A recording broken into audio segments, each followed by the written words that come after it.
Welcome to Town Hall Seattle's podcast, In the Moment, where we introduce you to folks coming to our currently virtual stages and get you familiar with their topic, personality, and interests. I'm your host, Ginny Palmer. What is Afro-pessimism?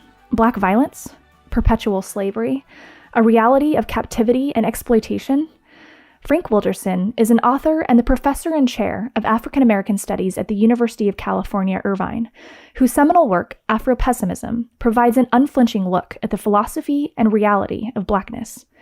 Our correspondent, multi-genre writer, educator, and interdisciplinary artist, Anastasia Renee, sat down to talk with Frank about the stories and philosophies from his book.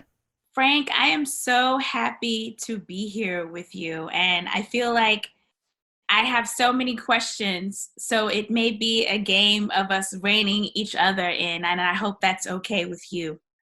I hope you do rein me in, because I can sometimes spin out like a ball of yarn. So I'm really happy to be with you also, Anastasia Renee. Thank you.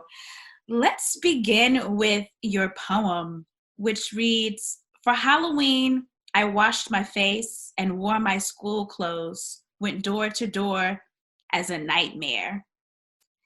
I have to say, I read this over and over again, and it stayed with me throughout the book. So I'm opening with that, and I'm following up with, who are you? If you had to boil it down, who are you as it relates to this current work that you are writing? Ooh, that's a good question. Who am I? In terms of, if I could just do it in a purely Afro-pessimist theoretical, many important things, husband, father, poet, creative writer, professor, but the essential thing that I am is a vector of violence. In other words, there's a opening epigraph to the section where the poem appears, and I'm borrowing from Dr. Cecile Cooper, in which they say in this epigraph, "I'm prized most as a vector through which others can accomplish themselves." What they mean, Cecile Cooper is a critical theorist, performance artist. They have just written an amazing dissertation which traces, in an Afro-pessimist vein, anti-Blackness back to the 15th century. But this point, I am a vector, others can accomplish themselves, means that there's a way in which the Black body and Black productive life is the possession of people to mobilize their psychic as well as political agendas. And so that is one of the epigraphs that begins begins the chapter that you read the poem from. The other epigraph that on the same page with Cecile Cooper is from Frantz Fanon. And he writes, "I came into the world imbued with the will to find a meaning in things, my spirit filled with the desire to attain to the of the world. And then I found that I was an object in the midst of other objects." Both of these, from my mind, these epigraphs put together this sensibility that internally, in all the important modes of identity that I just spoke to you about, someone who comes from New Orleans, Louisiana, someone who has a sexual orientation, someone who has two children, someone, all these things that everyone else would think of. But then the world, through a kind of structural violence that Afro-pessimism has unpacked, a violence that is different than any other oppressed being, the world has said, that's who you are to yourself at a certain level. But to us, you are a speaking implement. And so the chapter where the poem is the opening chapter, and it comes at the end of the chapter, and the basic, the kind of real estate of the writing of that chapter has to do with a nervous breakdown that I had, a psychotic episode exactly 20 years ago when I was 44 and a graduate student at UC Berkeley.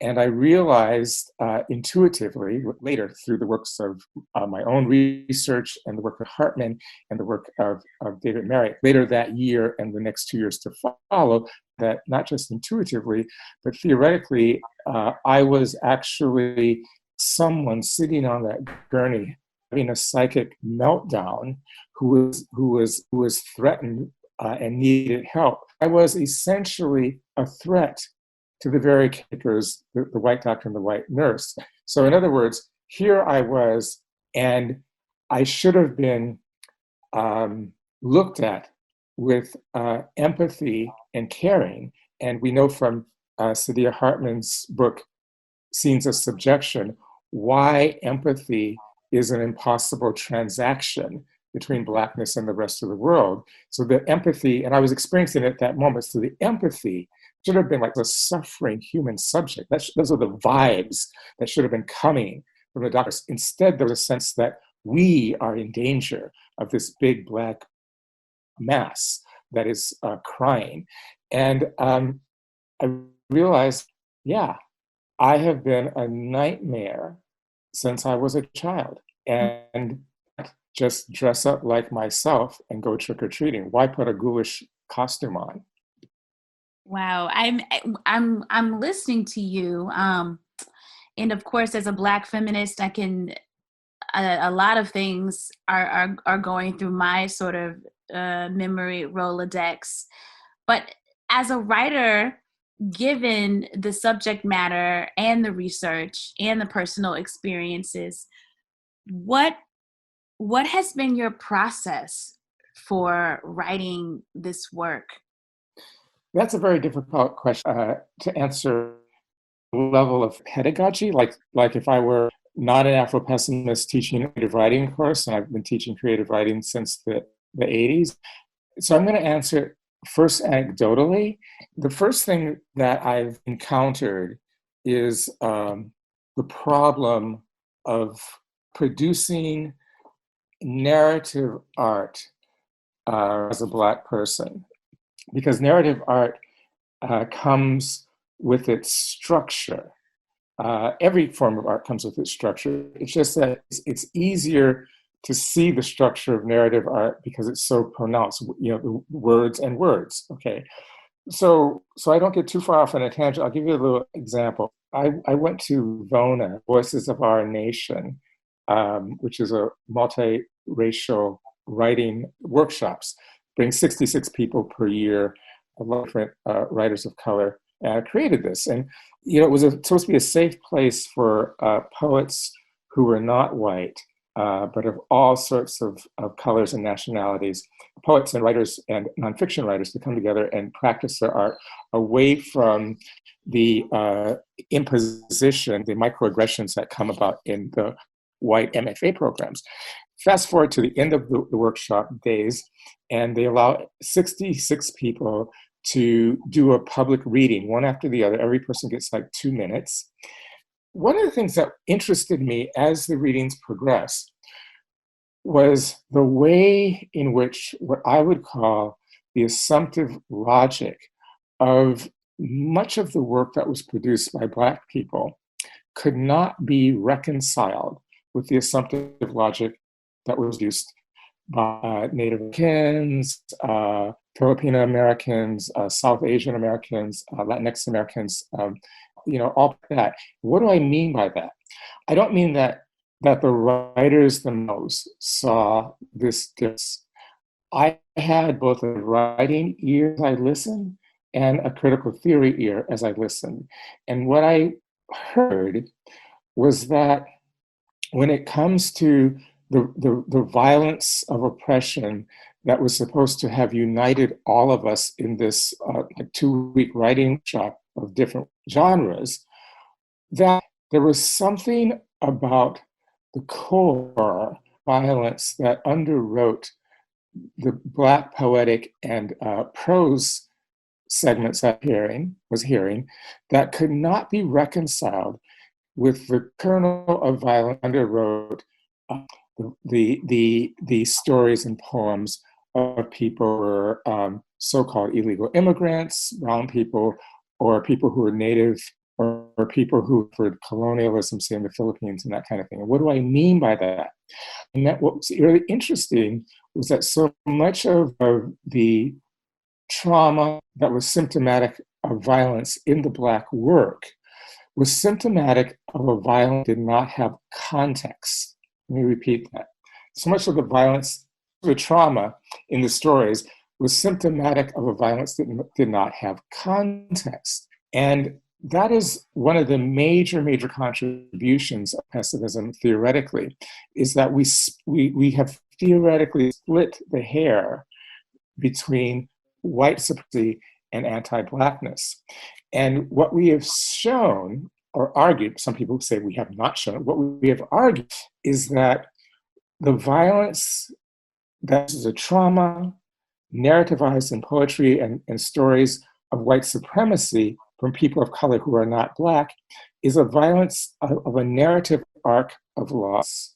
So that all of these vignettes was a sensibility that there was something coherent that we had before literature came, before the European invasion. And once we go through counter-hegemonic moves, through our art and revolution, we can regain that again. I think that what the stories for Black people were showing was that you actually can point to a place and in space and time prior to the soup of gratuitous violence that we find ourselves in. That's what I mean when I say that so much of these vignettes were symptomatic of violence without context, violence without a narrative arc. An example, one young woman, a brilliant poet, wrote a poem in which the speaking voice was, or not so simply, a scar, a large lacerate, a large cut that ran from her pelvis all the way up to her throat. So this is a poem that spoke, there was kind of sensibility of what force produced that. What I'm trying to say is that even a workshop like VONA, which I really felt some relief at, having gone through a white A program at Columbia, I really felt tremendous relief, was not ready aesthetically to help Black writers and poets think through suffering that our people have experienced in a way that is not analogous to the suffering of Native Americans, not analogous to the suffering of Americans, not analogous to the suffering of Latinx people. How do we think through a suffering that imbues us with a violence that vamps us without our needing to transgress? And this is what I think is one of the major contributions for pessimism, both theoretically and aesthetically, is that it gives us permission to meditate on our suffering. Many people want it to do a lot more, we really can't do. It wants our pessimism to then say, how do we get out of that? And we can talk about why that's not possible, even though it's not a structure of suffering God created. It is constructed. I'll stop there and maybe you can tell me what else you want to hear. I am wondering, I'm looking at the chapters, I'm hearing you. Yeah. There's a lot to take in, especially for someone who's never even heard of the concept of Afro-pessimism, right? They're thinking, I can't speak for others, but if you're just simply taking the word apart, if you're a writer, you're like, okay, Afro, okay, pessimism, okay, a pessimist. It is quite a lot. And there's so much material. There are so many stories. There's your personal story, and then there's the connection with everything else, and then there are systemic stories. And I understand, I can relate to what you're saying, but I guess if someone had never been introduced to you or your work or the concept, and they just were given your book and they're perusing the chapters, what would you say is the most important chapter for someone to read? And also, what is the most important chapter to you? It's hard. It's really, really hard to answer that. But I kind of think that I want to give a short preamble to it. what I would say to someone as a kind of sweeping overview to start is that what was happening in the 90s and in the early 2000s for me is that I met some really remarkable people, and a few of the names are Jarrett Sexton, Saidiya Hartman, who was on my dissertation committee, David Marriott, Zakiya Iman Jackson. I'm sure there are others. So these are all the people I met, like in the kind of the Bay Area, and these are highly intense critical theory people. So we're talking at a level, and Afropessimism has had intervention in spheres of lay thought that we had never really thought possible. But what was happening in these conversations between us as we were doing political work and critical theory is that as critical theorists, we were seeing that any form of political discourse, if you just like chop down to its rock foundations, you find two modes of theorism, not three or four, but these two modes. One is Marxist analysis, even for people who've never read Marx or just in the streets, Mumia or for Palestine, you find at the core a sensibility that the structural antagonism world is the antagonism in the haves and the haves and the have-nots. And so most political discourse is founded on Marxist theory from 1869 with Engels.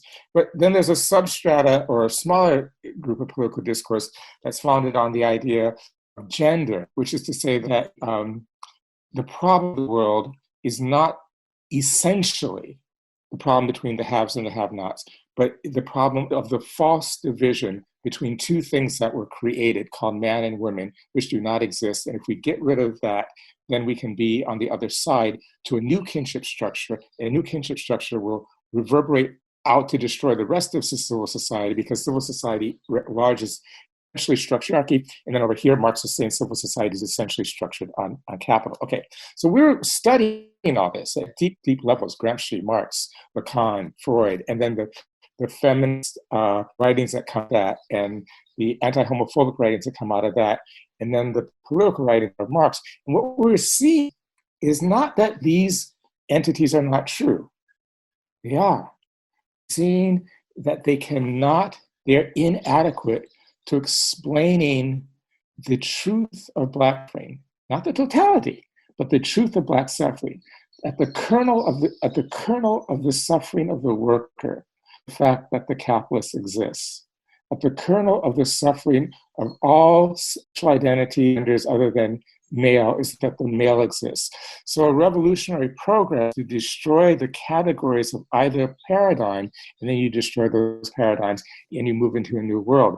We were seeing that even if these things got destroyed, even if you destroyed the Oedipal mapping of kinship that's the world, even if you destroyed the capitalist mapping of political economy that dominates the world, you would still have an essential antagonism between slaves and not slaves, between Blacks and humans. And so pessimism, the word pessimism, which many people in the lay community take to be a kind of emotional attitude, which it can be. There's a lot of sorrow, but the word pessimism is really a pessimism of the intellect. Says revolution should be about ending patriarchy and be free, or on the other side, revolution is about ending capital and everyone will be free. It's a pessimism of these modalities to explain Black suffering in its essence. So that's where I hope that people can called me this morning, an academic, and said, the footnotes are embedded in this book. And I was like, well, it's a trade book to be for easier reading. Well, next time you do it, when you put an index, which is not going to happen, but if you look at the names of people, Saidiya Hartman, Jarrett Sexton, the people in my introduction of my acknowledgments, Joy Jane, Zakiya Iman Jackson, Sylvia Wynter, and you then use Afropessimism, my book, to go and read those people in their original text, you're going to understand what the theoretical project is, what it is pessimistic about. Now, your question, if you can, I think you said, based on that, what is the important part of my book? Or can you say it again? What's the most important chapter to you? And then what's the most important chapter for your readers? Okay. Well, there's a chapter called Hattie McDaniel Dead. And that's probably the most important chapter to me because it's about an episode in life. It spans a 2-year period from 78 to 1980, when I was moving from 22 to 24 and involved with a Black woman who had a case against the government. And I won't go too deeply into it except to say, one of the reasons why I start the chapter off by saying this is a story I've been told before, and explaining that, for 40 years, I've never told it. I'm not sure if on a quick read you could get the theoretical underpinnings, but also I'll just lay it out. One of the reasons why I've never told it is not just because I'm embarrassed about who I was and how I acted as a persona in that. Not living up to my own sense of myself as a revolutionary. That's a secondary reason, although it's cringeworthy. But the primary reason is because as a trained traditional storyteller, I've never been able to communicate to someone else the causality of the violence that I and the woman named Stella and her daughter experienced over those 2-year periods. And a light bulb kind of went off for me because I was actually starting to write it and I thought I would have a kind of causal link. And then what happened is that in 2009, as I was writing the second draft, wondering, does it really belong? My FBI file, I had filed a bunch of information because I really wanted to get information on what the feds were thinking with respect to my activity in South Africa. But a file came back that was about the surveillance the FBI had me on in 1976 when I was a sophomore in college. And that's 2 years before Stella became a couple. So then it became clear to me that what I thought had happened, there was a kind of Daniel Ellsberg-like break into my studio apartment in, I think it was 79, the end of 79, in this chapter. They locked from the inside. And the reason I caught them is because I came home early and they had just laid all my books, left-wing books, out on the floor, and I guess were taking photographs. All my writing from my typewriter were laid out on my desk, and no money was taken and no expensive camera. And then I realized that you don't really know why what happened to you and Stella really happened to you. I mean, was it because of her activism? Was it because of yours? Was it because of the crazy woman upstairs who inflicted violence on us? We don't even know if that was because of the rupture that sometimes happens between Black and white women that erupt in this very same period. Was this woman related to the feds or not? In other words, what became clear to me was that the file that was sent to me made the arc of causality as impossible to write about as the violence in the lives of every Black person, which is to say, unlike any other race of people, you really cannot write a sentence as to why the cop shoots you or me, because anti-Black violence is necessary to the psychic rejuvenation and health of the rest of the world, out of function of bringing people into their proper roles. We don't have proper roles. And so that was a breakthrough for me to be able to write out denouement in my mind, because the file proved there was no denouement. And I think that people read that and then read pessimism will get a sense of what this means to the lives of Black people. But for other people, I really think chapters 5 and 6, which kind of flow together. Chapter 5 is called The Trouble with Humans. and chapter 6 is called Mind the Closing Door. And those two chapters, especially chapter 5, are the chapters where I think the amount of telling happens and the most amount of kind of critical theory translated for the ear and understanding of someone who's not a grad student in critical theory. So I start off chapter 5 by saying, in her meditation on slave women who had been raped, Saidiya Hartman impugned a thesis of the Marxists I held most dear, Antonio Gramsci, the father of cultural studies. She, meaning Hartman, interrogated the theory of consent and, by extension, hegemony. She argued, by way of case studies on the rape of Black women who had tried to prosecute their rapists, their masters, in a court of law, that the collective unconscious, as well as the conscious discourse of 19th century legal statutes, did not recognize consent as a possession of the slave. Rape as a mode of injury simply had no way of being translated when sexual violence against Black women was being adjudicated. There was no crime because there was no violation of consent. You know, that's one of those moves that Saidiya made in her, that I just had to put the book down and go walk outside, you know, because I'm reading this in 2000, getting ready to interview her, an article that appeared in Key Pearl. And as I'm reading it, I'm still kind of holding on to my Marxist sensibility. And a Marxist sensibility cannot deal with living, breathing subject who has no consent, who cannot give consent. In other words, the world does not recognize one group of people as being able to be violent. Now, that is a major, major point, because she's not saying in the 19th century, Black women could not be imagined as being violated. And we go through the civil rights, we go through the end of Jim Crow, we go through this and change. She told me in that interview, she wants that book read as an allegory of the present. What it means is that there's no such capacity, Blackness and innocence be coterminous. You enter into every realm already dishonored, not by your action, but by your being. You're already guilty and you cannot be injured. And that, I think, is the essence of the collective conscious, especially for people who say, judge people by the content of their character, color of this, they're the worst. And so I think that in that chapter, I began a theoretical kind of unpacking of what has happened in the stories before. And if the reader has hung with me, you know, up to chapter 5, then he, she, or they will understand the Afro-pessimist argument laid out in layperson's terms.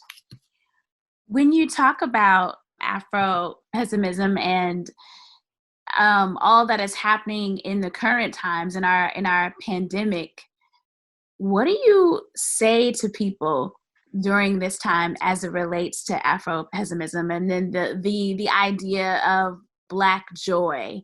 There's sometimes it feels like people are being swayed to be in a position where they've just got to just think positive. Whatever happens, it's good. It's good. Things are good no matter what. And then there's people that are like, no, it's all bad. It's bad all the time. Everything is bad. It's just going to get worse. And I feel like this time of COVID and the pandemic is sort of magnifying both sides. As an Afro-pessimist, what is your take on that? Or what would you tell people that are currently living in the pandemic that the views of an Afro-pessimist are? I mean, I think that, how can I put this? I don't think that a sharp and rigorous pessimist would argue things are good or bad, or things will get better or worse, because the essence of that argument would be an argument about the way in which Black life is lived daily. And it's not like Afro-pessimism has nothing to say about that. It's just that that's not the actual payoff of the argument. The payoff of the argument is simply, when they get better, you are still a slave. when they get bad, you are still a slave. We have to destroy the plantation, which is global civil society. And so it's kind of like a progressive reformer talking to a revolutionary Marxist, right? A progressive reformer would say, we have to raise the living standards of sweatshoppers so that they have a decent wage, they have health benefits, they're not abused on the job, and so that their work conditions look more like the work conditions of, say, people in Scandinavia. That's not a wrong thing to argue to fight for, but we have to understand that that's not a theoretical and or intervention into the structure of capital. And so, in the United States of America and Britain, we're a bit hamstrung by what I call observation and empiricism. That's number one. In other words, we base large theoretical mapping strategies based on our living experience as opposed to an understanding of a relation dynamic. This is not a kind of integral hobble you find, say, with intellectuals in, say, South Africa, where I've been, or intellectuals in Cuba, where I've met intellectuals leftos on the continent. It is of American intelligentsia. And so as a result, we keep spinning our wheels, thinking that the way we think about experience has something essential to do with the way we should think about structural relations. So and I think this is the thing about joy. I want people to be happy. Again, Afro-pessimism was pessimistic about the emancipatory claims of theories of anti-white supremacy, the emancipatory claims of theories of that interrogate heteronormativity and patriarchy, the emancipatory claims of Marxism, not poo-pooing them, not saying throw them out, but pessimistic about will that liberate the Black being at the end. And if I can just give a little short anecdote, at the end of the 18th century, slaves were mainly distributed along the eastern seaboard. And they had developed so many, what they thought were deep-rooted, structurally sound family relations. You sometimes had 3 generations in plantation. They all had developed a relationship with their masters, which looked more like worker-capitalist relation. In other words, they were becoming more skilled, they were negotiating working hours, they were negotiating leave and all kinds of things. And then all of a sudden, 1800 to 1840, we have this situation in which 1 million people are uprooted from these Eastern Seaboard communities and marched in coffles of 5s and 10s and 15s to the Southeast, as 3 million Native people are being moved out of that on the Trail of Tears to Oklahoma. These Black people are just being uprooted, and all of the people, statistically speaking, are between ages like 15 and 25. Now, what happened there? What happened is that if you imagine the plantation of anti-Blackness, the gratuitous violence of anti-Blackness, having as a big umbrella structure, like a superdome inside of. And the dome is so high above your head, and it is so, in the interventions in your daily life are so minuscule, or not like they were in the 1600s, that you're marrying people, you're getting last names, your children that you call your own, and grandparents, you got better working hours and better food, but it's still a dome of captivity and possession. It's not a dome of exploitation of the working class. It's a dome it's a superdome in which you're captive, not a superdome in which you're an exploited worker. And all of us, white civil society, needs something.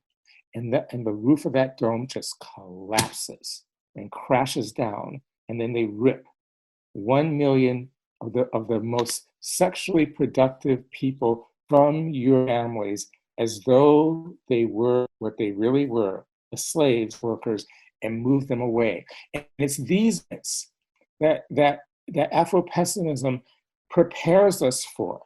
These moments when we've been lulled into thinking that we have status as citizens, that we have status as mothers, we have as grandparents, we have status as working class people. And the thing is that the ruse of analogy, that's borrowed institutionality, when the system needs to vamp, it will vamp on us the way it would any other slave. And you know what? This dynamic happens again at the end of the 1970s. The 80s come, the 90s come, and they a million Black men and hundreds of thousands of Black women to the tune of like 800% a year in terms of Black women from the very same communities that thought they were workers and ripped them from the belly of our so-called communities and do what? Put us in the prison industrial complex. We have to theorize ourselves as implements for the use of civil society. And once we begin to understand that, because that's what the structure is, sometimes it's the 1800s, and sometimes it's 1940. Sometimes it's the 1960s, and sometimes it's 1980 to 2000, and we're not in control of that. That's a violence that is not like any other violence that people experience. And what we're seeing now is that the structural dynamic of that is such that they're dying in disproportionate numbers precisely for this in COVID-19. I'll stop there and you can tell me where you want me to go if I've got off on a tangent too much. No, I'm just I'm listening and I'm taking it in, and I know that our listeners are listening and taking it in as well. There's no just like the Afro pessimism beliefs, there's not going to be like a final last or great last question to ask you, right? Because this is something we could continue to dialogue about forever. But I would like to know, I would love it if you would be willing to read an excerpt from your book. Oh, all right. Give me a little bit of idea of how much time. I know it's so selfish of me, but I was particularly drawn to the third chapter. One, because I wanted to ask you why the title, but I don't know if we'll have time for that. But I would love for you to read from chapter 3. Okay, so then I will read exactly the first 2.5 pages.